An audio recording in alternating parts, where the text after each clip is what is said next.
Hi, I'm Jules, and I'm one of the best workers in my company. A couple of years ago, you couldn't have forced that sentence out of me at gunpoint. I've undermined myself and, frankly, been a pushover. This is the story of how I gained my confidence, and it all comes from one of my best friends and worst enemies, Ryan. While I'm close to Ryan now, he was the biggest thorn in my side for the past 4 years. I work in consulting for a pretty small firm. We take on niche cases to help small businesses improve efficiency and create environmentally friendly business processes. To explain it, I'd need to shove a ton of jargon down your throat, but it was good work that made me feel accomplished. I threw myself into projects and believed in the outcome, which meant I rose up the ranks quicker than most. But I was stuck in middle management after a while because of my immediate supervisor, Kelly. From the get-go, the two of us didn't get along. Kelly was the kind of person who expected her subordinates to bend over backward for her. It ranged from helping her plan a relative's baby shower to picking up her laundry. Basically, scut work. I had done enough within the company to stand up to Kelly, and I didn't go out of my way to kiss her. Because of that, most of Kelly's team was made up of yes men. Before I joined, they were frankly incompetent, and their projects were the least successful within the company. However, since Kelly knew how to play office politics, she was never in trouble. Since I was promoted to her team, things began to look even better for her. Work was done on time, and she rushed to hog the credit. However, I wasn't too bothered since I believed my work spoke for itself. Eventually, just by focusing on my projects and coming up with great ideas, I got a lot of people within the team to understand their value. My team members realized it wasn't their job to do Kelly's chores. Obviously, this meant that I got on her bad side. Unfortunately, I was averse to confrontation. Even though I had faith in my work, I was a quiet guy who never took credit for anything. Looking back on it all, I think that was my biggest weakness in the workplace. I would have never gotten over it. I honestly feel I would have stayed the same timid guy forever. That was until Ryan joined the company. His smug, preppy behavior took me over the edge, and I learned to be a little selfish to get ahead. Ryan was Kelly's nephew, and he joined our department 4 years ago as a junior associate. When I first met him, I realized he didn't know what our company did. He majored in sociology but didn't have any passion for the field. Anytime I spoke to him, I had to carry the conversation. Basically, Ryan was as dumb as a bag of rocks. Okay, that's not fair to him. He wasn't dumb, but he was just incompetent. However, his greatest strength was having Kelly as his ally. She introduced him to everyone like he was a cute puppy. Everyone in the office got to know Ryan in a few days, and he managed to sway them with his charisma. However, I was still wary of him. After his onboarding, I began to dread seeing Ryan in the office.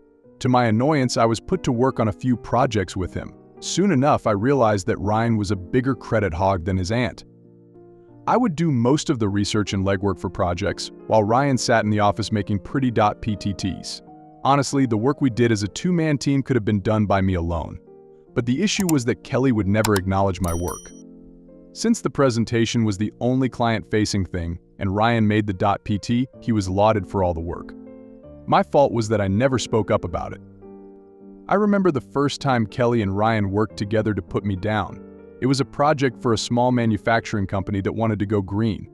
I had busted my hump poring over their finances, reports, and projections to come up with an action plan. Ryan wasn't available whenever I called him. He said he was sick, but I really doubted it. When I called him, his voice was crystal clear, and he was throwing in coughs like a Z-list actor. So Ryan, I've sent over the reports I got. Do you think you could maybe make a dashboard for all those metrics? All right, Jules, I'll try. I can't make any promises though. I'm really struggling. I may need to go to the hospital. We need it by EOD, just tell me whether you can do it or not. Hey man, be chill.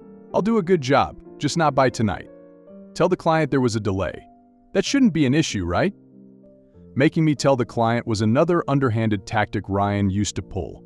Since I was always the bearer of bad news, the client never viewed me in a positive light, and that was obviously reflected in their feedback.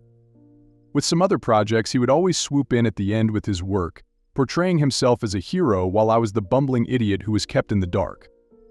I've mended things with Ryan now, and I know he didn't do it intentionally, but it still created a lot of trouble for me at work. To put it simply, he was lazy. He also told me he made up the illness during this project.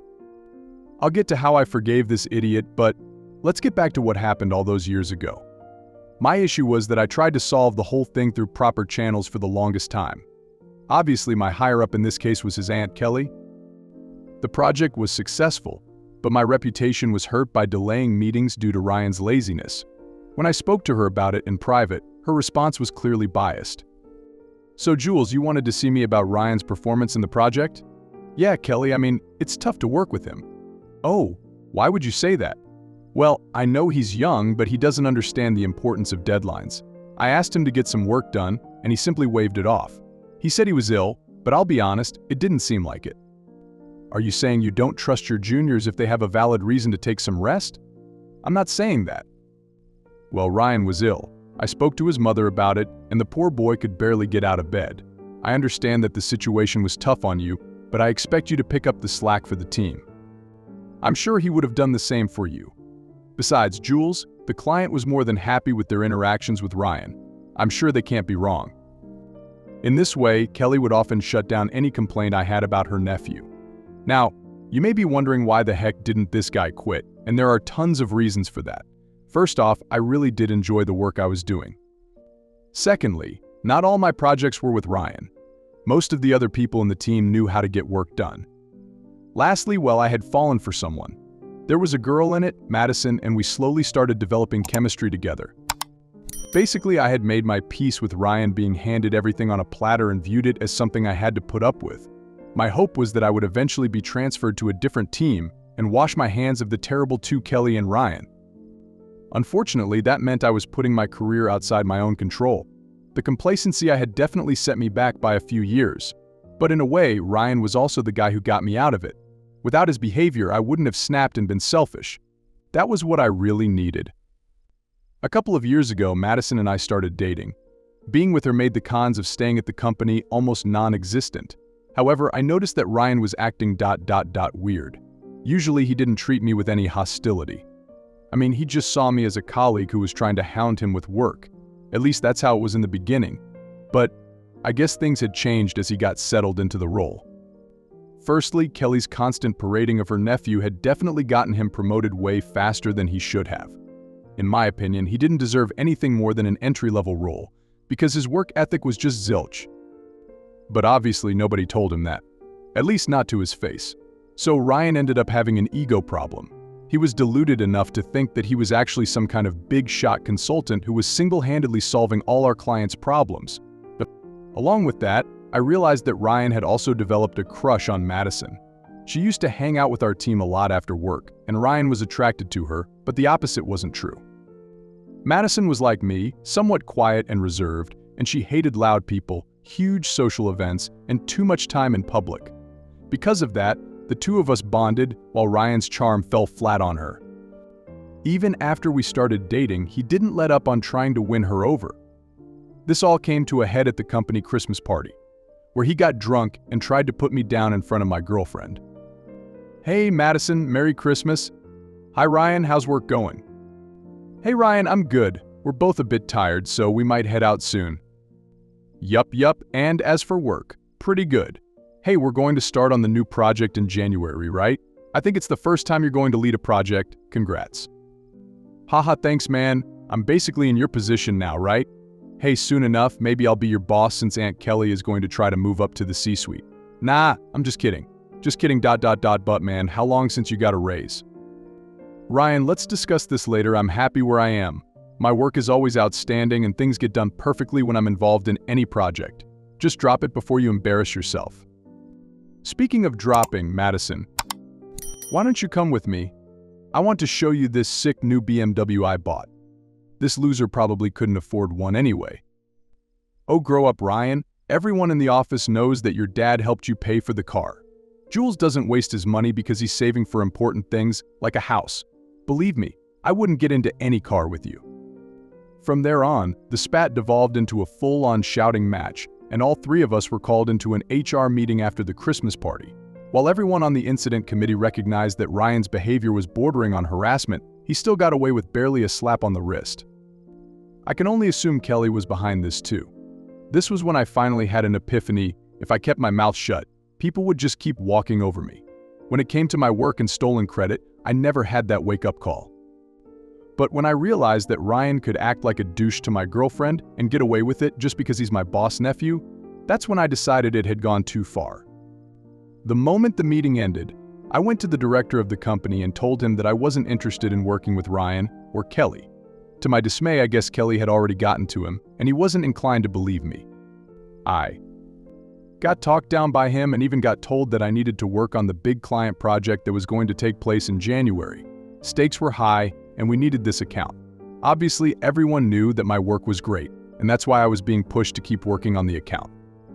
Implicitly, the director was saying that I needed to suck it up, otherwise they would get rid of me. I had until after the Christmas break to give my answer. I went home that day and genuinely considered quitting then and there.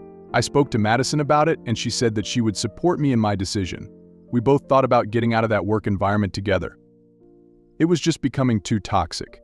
But after sifting through a bunch of other job opportunities and speaking to our friends in other companies, we realized that there weren't many doors open for us.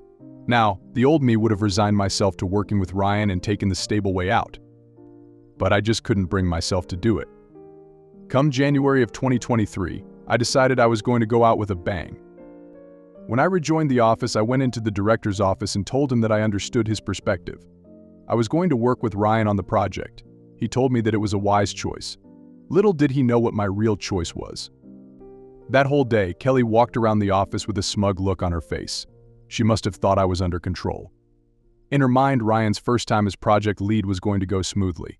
Sure enough, in the debriefing, she made it into a big thing. Now everyone, as you know, Ryan's going to be the lead for this project. He's really been progressing through the company at a lightning pace, and I'm sure he has the drive needed to make this project a success. Everyone, let's give Ryan a round of applause. After a smattering of half-hearted claps, Ryan got up and walked to the head of the boardroom table as he'd just won an Oscar. Thank you, everyone. I know that there have been some incidents recently, but I assure you that I'm going to keep things professional with all of you. Now, as you know, this client has been with our company for almost 3 years, and this is their biggest ask from us yet. I'm sure we can deliver.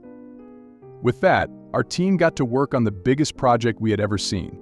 The client was going to implement a new in-store system that would reduce carbon emissions tenfold. But of course, I wasn't going to throw myself into it like I had for every project before this. Instead, I was going to sabotage Ryan's reputation, just like he had destroyed mine. Initially, I worked in small ways. I would deliberately find reports and create data that didn't fit the client's requirements. And when Ryan came to me about it, I would say that it was the best I could work with. If he wanted to ensure our pitch was going to be a success, he needed to do the legwork himself. After staying back in the office doing something more than making PTs, I could see that Ryan was near the end of his rope. He came to me the evening before our first pitch to the client and put his files down in front of me. Along with that, he gave me his company laptop. Listen up, Jules. I know what you're up to. The data you're coming up with is so bad that you have to be doing it intentionally. Oh, I don't know what you mean, Ryan. I did the best I could.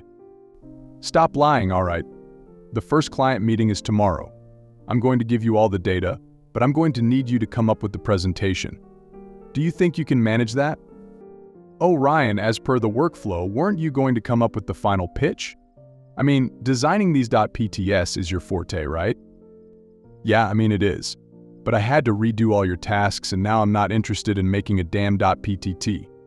Listen, it's your job now, okay? I have a really hot date tonight, and I'm not wasting my time working on this bum project. I'm going to give you access to my laptop and make the .ppt from there. Nobody will know someone else made it. Ryan, isn't that a bit unethical? I don't care about ethical, man. I just want a break. If you tell anyone that you made this .ppt, I'm going to make sure Aunt Kelly sends you back to the mailroom. Got it? With that, I had Ryan right where I wanted him. His own stupidity backed him into a corner that not even Aunt Kelly could save him from. Since I did the whole .ptt from his laptop, there was no way for him to prove that I was the one who worked on it, unless he wanted to admit that he shirked on work. Oh boy, that pitch was perhaps one of the worst creations humanity has ever come up with.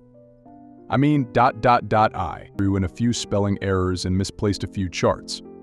I even added draft notes which referred to the clients as idiots. Within a few hours, everything was looking terrible, just how I wanted it. At the same time, I texted Ryan another document as a draft which was a well-made .ppt.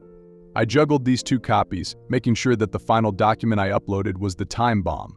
Since Ryan was going to be the one leading the pitch tomorrow, it was going to be his neck on the line. I had to be sure of one thing: Ryan's arrogance. I knew Ryan wasn't the kind of guy who would double-check the final pitch, which meant that the first time he saw the new .ppt was going to be in the meeting room.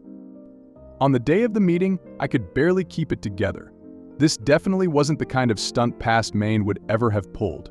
Shy, holier-than-thou Jules, who always put the team first. I'd definitely have thought to myself this would hurt the team, find some other way to get back at Ryan, but that past Maine was long gone. I was more than ready to burn all bridges. Thankfully, Ryan had given me a golden opportunity by letting me use his laptop. The first two slides in the pitch were the same as the dummy version I had been showing Ryan pictures of. Then, things got worse. It was a sight to behold. First, Ryan did a double take, and then he doubled down. I suppose he thought that it was a small mistake and that the rest of the slide would get back to normal, but that wasn't the case. As he bumbled through the whole thing, the clients got more and more annoyed. I saw one of their execs whip out his phone and begin recording the whole thing, blatantly in Ryan's face.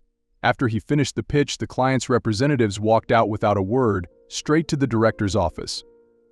After he stood in silence and shock for a good 2 minutes, Ryan immediately turned on me. "What is the name of what was that pitch? You had one job." One job. I made a pitch, Ryan. I did my job.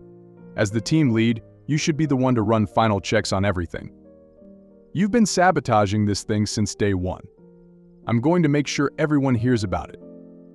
Why know what, Ryan? Go ahead, tell the whole team. Then, maybe tell them about how many times I've had to quietly do your work for you.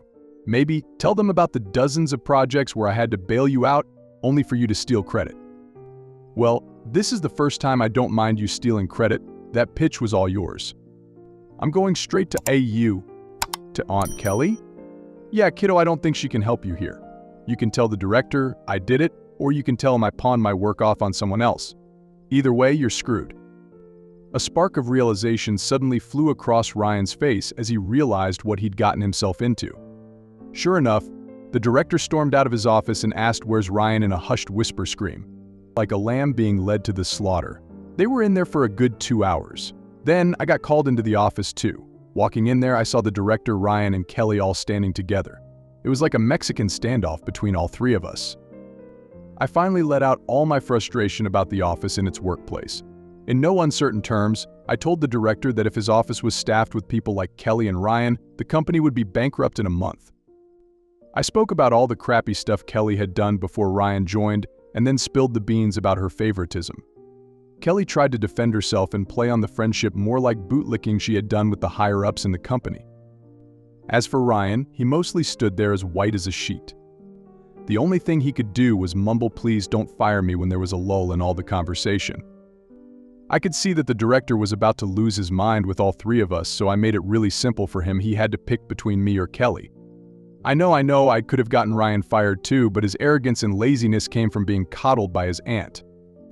I didn't know what their family dynamics were, but she definitely went above and beyond for him in a way that encouraged him to get worse with time. I mean, the Christmas party incident was still fresh in my mind at the time. By the end of the week, we would find out whether Kelly or I were going to stay in the company. I knew it was unorthodox, but it would solve a lot of problems within the team.